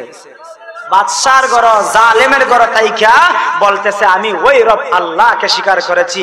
এমন ইমানদার হাজারের মধ্যে একজন পাওয়া যাবে নি সন্দেহ আছে। বাদশার গড় বাদ দেন, এমপির গড় বাদ দেন, চেয়ারম্যান বাদ দেন, মেম্বারের গড় তাইকা ওই এমন কথা কইব? কইব আরে বাবা মেম্বারে আমার টাকা দিতে নাই, মাস শেষে বেতন দিতে নাই, ঠিক না? কিন্তু ওই দাসী বলতেছে কি আমি তো তোমাকে খোদা বলে স্বীকার করি না। মেয়ে বাবার কাছে কান্নাকাটি কইরা গেছে, গিয়া বলতেছে আব্বা আপনার গরো থাকে, আপনার গরো খায়, আপনার গরো ঘুমায়, আপনার সব কিছু ব্যবহার করে, কিন্তু আপনাকে খোদা বলে স্বীকার করে। বলে কে? বলে আপনার ঘরের দাসী মা সেটা। বলে তাকে বলো আমার কাছে আসার জন্য। ফেরাউন ওই দাসীকে ডাকায় নিল, তার কাছে নেওয়ার পরে জিজ্ঞাসা করে ও দাসী এখনো বাহিরের কেউ শুনে? সময় আছে, আমাকে খোদা বলে স্বীকার করো, তোমাকে বাঁচাইয়া দিব, তোমার 2টা সন্তান আছে, ওই 2টা সন্তানকে বাঁচাইয়া দিব। আর যদি তুমি সেটাকে না মেনে নাও, তোমার 2টা সন্তানকেও দুনিয়া থেকে বিদায় করে দিব, সাথে সাথে তোমাকেও দুনিয়া থেকে বিদায় করে দিব। আল্লাহ ওয়ালার শরীরে যখন আঘাত করা হয়, ইমানদারের শরীরে যখন আঘাত করা হয়, ইমানদারের ইমানের পাওয়ার কমে না বাড়ে? আর একটু আস্তে কর না। ইমানদারের ইমানের পাওয়ার বেড়ে যায়। ফেরাউনের দাসী মা সেটা বলে ও জালেম বাদশা, তুমি যতই ভয় দেখাও না কেন, যতই আমাকে তুমি ডর দেখাও না কেন, জেনে রাখো আমার সন্তানকে হত্যা করতে পারো, আমাকে হত্যা করতে পারো।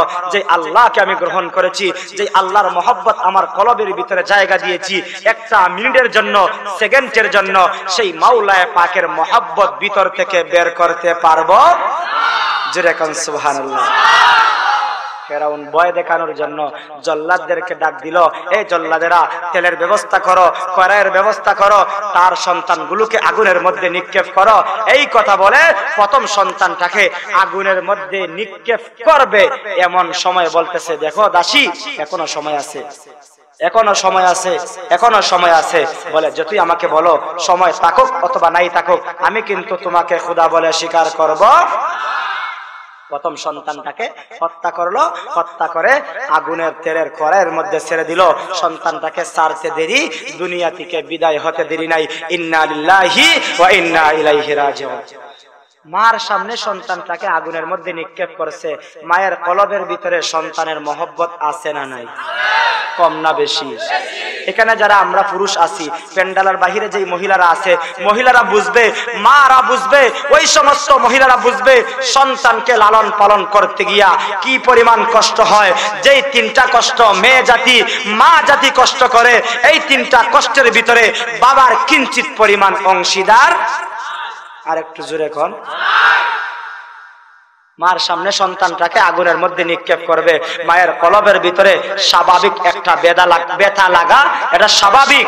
মার সামনে সন্তানটাকে আগুনের মধ্যে নিক্ষেপ করে দিল, মায়ের কলিজার মধ্যে একটা ধাক্কা লাগলো, ব্যথা লাগলো। হায় আজকে আমি আল্লাহকে গ্রহণ করার কারণে, মুসলমান হওয়ার কারণে আমার সন্তানটাকে আগুনের মধ্যে নিক্ষেপ করে দিল। মার ভিতরে সেই ব্যথা লাগলো, কারণ সেই মা আমাকে আপনাকে 10 মাস 10 দিন গর্ভধারণ করেছে, ঠিক না বেটি? ওই গর্ভধারণী মা আমাকে আপনাকে গর্ভধারণ করতে গিয়া কম বেশ 10 মাস 10 দিন যখন গর্ভধারণ করেছে, আমি আপনি পেটের মধ্যে থাকা অবস্থায় কোন সময় পেটের মধ্যে লাথি মেরে দিতাম। লাথি মারা অবস্থায় মা যদি দাঁড়ানো অবস্থায় থাকতো, মা দাঁড়ায় থাকতে পারে নাই, সাথে সাথে বসে যায়। মা যদি খাবাররত অবস্থায় থাকতো, মায়ের পেটের মধ্যে যখন লাথি মেরে দিতাম, মা খাবার ফেলে দিয়া মা বিছানার মধ্যে পড়ে যাইত।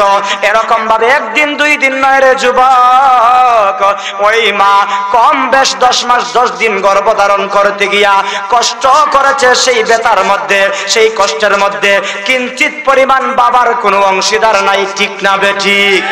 আজকে যদি তোমার আমার পেটের মধ্যে একটা পাথর বেঁধে দেওয়া হয়, আমি আপনি 1 ঘন্টা 2 ঘন্টা সময়ও সেই পাথর নিয়ে চলাফেরা করতে পারবো না, ঠিক না বেঠিক? ওই মা আমাকে আপনাকে গর্ভধারণ করতে গিয়া ওই মা আমাকে কষ্ট করেছে। এই সবির উম্মতের দল 2 নম্বরের কষ্টটা হলো মা আমাকে আপনাকে ভূমিষ্ঠ করাইতে গিয়া এমন কষ্ট করেছে রে ভাই।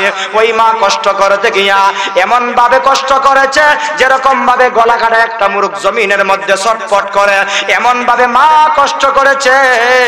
সন্তানটা ভূমিষ্ঠ হওয়ার সময় ওই জন্মদরদি মা, গর্ভধারিণী মা বাবার কাছে ফোন করে বলে, বাবা আমাকে মাফ করে দিও। স্বামীর কাছে বলে, স্বামী আমাকে মাফ করে দিও, হতে পারে সন্তান ভূমিষ্ঠ করতে গিয়ে আমি দুনিয়া থেকে বিদায় হয়ে যাব। এরকম ভাবে মা জাতি আত্মীয় স্বজনের কাছ থেকে বিদায় নেয় কি নেয় না? আর একটু জোরে। শুধু তা নয় রে ভাই, যেই শাশুড়িকে নিয়ে চলাফেরা করে ওই শাশুড়ির কাছ থেকে বিদায় নেয়। শাশুড়ি, আম্মা গো তোমাকে অনেক কষ্ট দিয়েছি, অনেক ব্যথা দিয়েছি, কথার দ্বারা ব্যবহারের দ্বারা। ওগো আমার প্রাণের স্বামী, তোমার সাথে চলাফেরা করতে গিয়া কত কষ্ট দিয়েছি, তুমি আমাকে মাফ করে দাও। তোমাকে মাফ যদি আমি না, আমাকে যদি তুমি মাফ না করো, আর এই অবস্থায় সন্তানটাকে ভূমিষ্ঠ করাইতে গিয়া আমি যদি মারা যাই, তাহলে কিন্তু আমি দায়ী হয়ে যাব। এই কথা বলে মা সবাই কাছ থেকে বিদায় নেয়। গলা কাটা মুরগির মতন মা চটপট করতে থাকে। সন্তানটা ভূমিষ্ঠ হয়ে যাওয়ার পরে ওই সন্তানটাকে যখন মা দেখতে পায় 10 মাস 10 দিনের কষ্ট, ভূমিষ্ঠ হওয়ার কষ্ট মা মুহূর্তের ভিতরে ভুলে যায়। সুবহানাল্লাহ। আরে নবীর উম্মতের দল, যাদের মা এখনো দুনিয়াতে আছে ওই মাকে কখনো কষ্ট দিবা না। যাদের বাবা দুনিয়াতে আছে ওই বাবাকে কখনো কষ্ট দিবা না। যাদের বাবা দুনিয়া থেকে বিদায় হয়ে গেছে, যাদের মা দুনিয়া থেকে বিদায় হয়ে গেছে, কমপক্ষে সপ্তাহে 1 দিন হলেও ওই মা বাবার কবরের পাশে দাঁড়াইয়া রব্বির হামহুমা কামা রব্বায়ানি সগীরা এমন দোয়া করে করে মা বাবার জন্য দোয়া করতে পারবো কি পারবো না? আর একটু জোরে। ওরে নবীর উম্মতের দল, ওই দাসী মহিলার সামনে যখন সন্তানটাকে আগুনের মধ্যে নিক্ষেপ করে দিয়েছে, ওই সন্তানের মায়া মার ভিতরে স্বাভাবিক লাগাট আছে না নাই? আরে নবীর উম্মতের দল, ওই সন্তানটাকে আগুনের মধ্যে নিক্ষেপ করে দিল, সন্তান দুনিয়া থেকে বিদায় হয়ে গেল। ইতিহাসের কিতাবের মধ্যে পাওয়া যায়, তাফসিরে মাযহারি কিতাবের মধ্যে গণনাটা উল্লেখ করে 2 নম্বরের সন্তান অর্থাৎ 5 মাসের সন্তান দ্বিতীয় সন্তানটাকে আগুনের মধ্যে নিক্ষেপ করবে। ওই সময় ওই সন্তানের জবান খুলে দিয়েছেন আমার আল্লাহ। আর একটু জোরে কোন আল্লাহু আকবার। শিশু সন্তানের কথা বলে আপনাদের এলাকাতে আছে? 5 মাসের সন্তান কথা বলে? যদি আমার আল্লাহ কথা বলায় বলতে পারে কি পারে না? আমার আল্লাহ সন্তানের জবান খুলে দিছে। ওই সন্তান মাকে সম্বোধন করে বলে, ইয়া উম্মি লা তাখাফ ইন্নাকা আলাল হাক্কি। হে আমার আম্মা জান, আপনি যেই রাস্তায় আছেন, যেই পথে আছেন গো মা,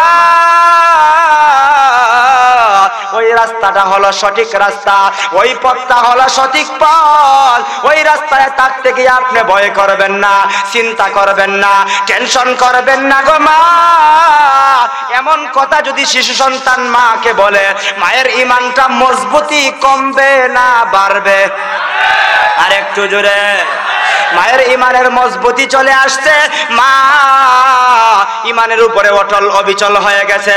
সুম্মাস্তাকামু, ইস্তেকামত হয়ে গেছে, অটল অবিচল হয়ে গেছে। মা ফেরাউনকে জানায় দেয়, আমার সন্তানকে দুনিয়া থেকে বিদায় করতে পারো, আমাকেও দুনিয়া থেকে বিদায় করতে পারো, কিন্তু জানিয়ে রাখবা আমি কিন্তু 1 মিনিটের জন্য, সেকেন্ডের জন্য কালেমা ছাড়ব না। সন্তানটাকে আগুনের মধ্যে ফেলে দিল। আগুনের মধ্যে ফেলে দেওয়ার সঙ্গে সঙ্গে দ্বিতীয় সন্তানটাও দুনিয়া থেকে বিদায় হয়ে গেল। এখন তৃতীয় নম্বরের পালা হলো মার পালা। মার এখন পালা, মাকে আগুনের মধ্যে নিক্ষেপ করবে। এমন সময় মাও একটা ওসিয়ত করছে। কয়টা ওসিয়ত? দেখবেন কোন মানুষকে যখন কি করে, ফাঁসি দেয়, ফাঁসির সময় দেখবেন বলে তোমার কোনো ওসিয়ত আসেনি, মনের আশা আকাঙ্ক্ষা আসেনি। তখন সময় দেখবেন তার একটা আশা থাকে যে আমারে কমপক্ষে বাড়িতে যাওয়ার সুযোগ দেও, আমি বাড়িতে আমার সবকে দেখে আসবো। অথবা বলে আমার ওই জিনিসটা খাওয়ার খুব আশা। এমন কথা বলে কি বলে না? ওই দাসী মা সেটা বাড়ির যাওয়ার কথা বলে নাই, ঘরে যাওয়ার কথা বলে নাই, কোনো বস্তু খাওয়ার কথা বলে নাই, কোনো ফল ফ্রুট খাওয়ার কথা বলে নাই। বলছে কি, আমি তোমার কাছে একটা ওসিয়ত করতে চাই।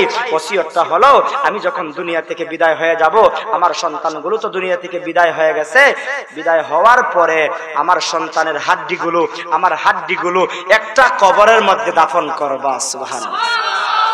দেখেন ইমানের কি পরিমাণ মজবুতি হলে বাদশার সামনে দীপ্ত কণ্ঠে এমন কথা বলতে পারে। ওই দাসী মহিলা ডাক দিয়া বলে, আমার সন্তানকে দুনিয়া থেকে বিদায় করে দিছ, আমাকেও দুনিয়া থেকে বিদায় করে দিবা। তবে তোমার কাছে এক নাম্বারের ওসিয়ত হলো আমার সন্তানের আমার হাড্ডিগুলো একটা কবরের মধ্যে দাফন করবা, যাতে করে আমরা কাল কিয়ামতের কঠিন ময়দানে একটা কবর থেকে আমরা উঠতে পারি। ওরে নবীর উম্মতের দল, এই ওসিয়তটা করার পরে ওই মা সেটাকেও আগুনের মধ্যে নিক্ষেপ করে দুনিয়া থেকে বিদায় হয়ে গেল। ওরে নবীর উম্মতের দল, ওই মা সেটা পর্যন্ত একটা মিনিটের জন্য, সেকেন্ডের জন্য ঈমান ছাড়ে নাই। সুবহানাল্লাহ। দুনিয়া থেকে বিদায় হওয়ার পরে তাদের সমস্ত হাড্ডিগুলো একটা কবরের মধ্যে দাফন করা হয়। এক নবী থেকে আরেক নবীর পরিবর্তন হয়। তার এই ধারাবাহিকতায় আমার আপনার নবী দুনিয়াতে আগমন করেছেন। আমার আপনার নবী দুনিয়াতে আগমন করার পর আমার আপনার পয়গম্বরকে আমার আল্লাহ 40 বৎসর একদিন উপনীত হওয়ার পরে আমার আল্লাহ নবীজিকে প্রকাশ্য নবুয়ত দান করেন। প্রকাশ্য নবুয়ত দান করার পর এরকম ভাবে 40 বছর উপনীত হওয়ার পর এরকম ভাবে রজব মাসের 27 তারিখে আমার নবীকে আল্লাহ মেরাজ করাইছিলেন। ঠিক না বেঠিক? এই মাস তো হলো রজব মাস। ওই মেরাজের রজনীতে আমার আপনার পয়গম্বর যখন মেরাজের জন্য ঘর থেকে বের হইয়া গেলেন, বাইতুল্লাহ থেকে বাইতুল মুকাদ্দাস থেকে প্রথম আসমান, দ্বিতীয় আসমান, তৃতীয় আসমান, চতুর্থ আসমান, পঞ্চম, ষষ্ঠ, সপ্তম, আরশ, কুরসি, লৌহ কলম সবকিছু ভ্রমণ আমার আল্লাহ নবীজিকে করাইছেন। ঠিক না বেঠিক? ওই রাত্রিতে আমার আপনার পয়গম্বর যখন বাইতুল্লাহ থেকে বাইতুল মুকাদ্দাস যাবেন, ওই সময় ওনার সফর সঙ্গী ছিলেন হযরতে জিবরাইল আলাইহিস সালাতু ওয়াস সালাম। জিবরাইল আলাইহিস সালাতু ওয়াস সালামকে নিয়ে নবীজি ভ্রমণের জন্য বের হয়ে গেলেন। পথিমধ্যে হযরত বিশ্ব নবীর রাহমাতুল লিল আলামিনের নাকের মধ্যে জান্নাতের সুঘ্রাণ লাগতেছিল। আর একটু জোরে আল্লাহর পয়গম্বর রাহমাতুল লিল আলামিনের নাকের মধ্যে যখন জান্নাতের সুঘ্রাণ লাগে রে ভাই, আল্লাহর পয়গম্বর জিজ্ঞাসা করেন, ভাই জিবরাইল, আমরা কি একবারে জান্নাতের নিকটবর্তী হয়ে গেলাম নাকি? জিবরাইল বললেন, না না, আমরা এখনো দুনিয়াতে ভ্রমণ করতেছি। বলে, তাহলে কোথায় থেকে জান্নাতের সুঘ্রাণ আসতেছিল? সাইয়্যিদুনা হযরতে জিবরাইল বললেন, ইয়া রাসূলুল্লাহ, লম্বা ঘটনা। বনি ইসরাইলের নবী হযরত মুসা পয়গম্বরের উপরে ঈমান আনয়ন করেছিল। ফেরাউনের দাসী মা সেটা স্মরণ আছে না নাই? ওই দাসী মৃত্যুর সময় একটা ওসিয়ত করেছিল তার সন্তানের তার হাড্ডিটা একটা কবরের মধ্যে দাফন করার জন্য।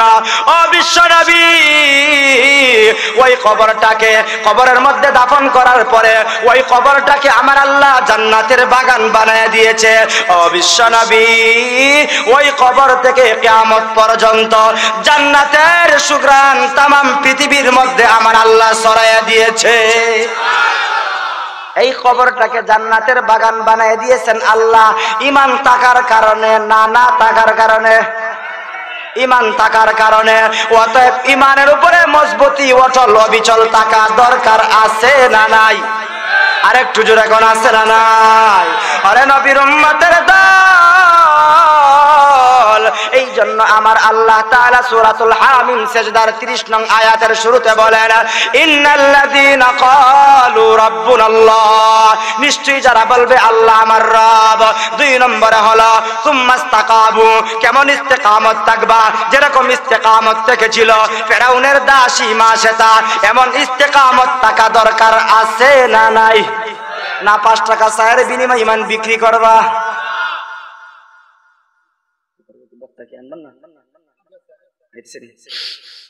এজন্য ইস্তেকামত থাকতে হবে, অটল অবিচল থাকতে হবে।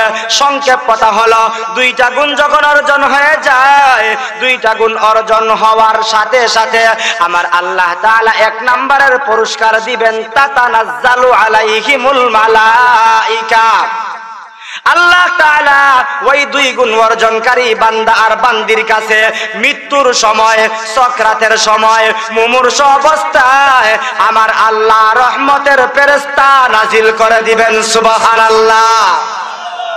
2টা গুণ অর্জন করতে পারলে 1 নম্বরের পুরস্কার আল্লাহ দিবেন, আমার আপনার মৃত্যুর সময় রহমতের ফেরেশতা আল্লাহ আমার আপনার বাড়িতে পাঠিয়ে দিবেন। সুবহানাল্লাহ।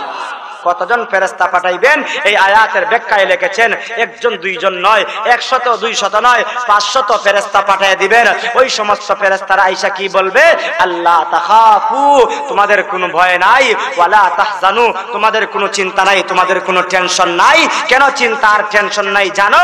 দুনিয়াতে আল্লাহকে আল্লাহ বলে স্বীকার করেছিলা, 2 নম্বরে ওই কথার উপর ইস্তেকামত থাকছিলা। ইস্তেকামত থাকার কারণে 1 নম্বরের পুরস্কার হলো তোমার মৃত্যুর সময় আমি আল্লাহ রহমতের 500 ফেরেশতা পাঠাইয়া তোমার জানটা কবজ করে নিব। সুবহানাল্লাহ। আমার আপনার মৃত্যুর সময় রহমতের ফেরেশতা আসুক, আমরা চাই কি চাই না? যদি ঈমান নিয়ে না যাইতে পারি, মৃত্যুর সময় গজবের ফেরেশতা কিন্তু আসবে। গজবের ফেরেশতা থেকে যদি বাঁচতে চাই, ঈমান নামক দৌলত হাসিল করতে হবে, আল্লাহকে আল্লাহ বলে স্বীকার করতে হবে। 2 নম্বরে ওই কথার উপর ইস্তেকামত থাকতে হবে। ইস্তেকামত থাকতে পারলে মৃত্যুর সময় আমার আপনার জান কবজের জন্য রহমতের ফেরেশতা আসবে। আমার আপনার জানটা কবজ করার জন্য যেই ফেরেশতা আসবে, ফেরেশতারা আইসা এক হাদিসের মধ্যে পাওয়া যায়, হাত দ্বারা ফেরেশতা প্রবেশ করতে চাইবে আমার আপনার জানটা কবজ করার জন্য। হাত বলবে না না, ওই হাত দ্বারা তোমাকে প্রবেশ করতে দিব না, কারণ ওই হাত দ্বারা বান্দা কোনোদিন অন্যায় করে নাই, কার উপরে কোনো জুলুম করে নাই, ওই হাত দ্বারা কোনোদিন সুদের টাকা লেনদেন করে নাই, ঘুষের টাকা ব্যবহার করে নাই। ওই হাতটাকে ব্যবহার করেছে একমাত্র আল্লাহর জন্য, দ্বীনের জন্য, ইসলামের জন্য, কোরআনের জন্য। অতএব ওই হাত দ্বারা তোমাকে প্রবেশ করতে দিব না।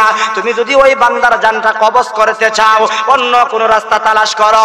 ওই ফেরেশতা ওই বান্দার জানটা কবজ করার জন্য চলে যাবে পায়ের দিকে। পায়ের দিকে যাইয়া ফেরেশতা আসবে পা দ্বারা প্রবেশ করতে, পা বাধা দিবে, না না তোমাকে পা দ্বারাও প্রবেশ করতে দিব না। কেন দিব না? ওই পা দ্বারা কোনোদিন চুরি করে নাই হেঁটে হেঁটে, ওই পা দ্বারা কোনোদিন নাচ গান শুনতে যায় নাই, যাত্রা গান শুনতে যায় নাই, সিনেমা হলে যায় নাই। ওই পা দ্বারা হেঁটে হেঁটে ওই বান্দা 5 ওয়াক্ত নামাজ পড়েছিল। ওই বান্দা পা দ্বারা হেঁটে হেঁটে সোনাকান্দা যুব সমাজের উদ্যোগে মাহফিলের মধ্যে গিয়েছিল, বালা কাজের মধ্যে গিয়েছিল, বাদ কোনো কাজে ওই পাটাকে ব্যবহার করে নাই। অতএব ওই পা দ্বারা কোনোদিন তোমাকে প্রবেশ করতে দিব না। তুমি যদি ওই বান্দার জানটা কবজ করতে চাও, অন্য রাস্তা তালাশ করো, অন্য রাস্তা তালাশ করো।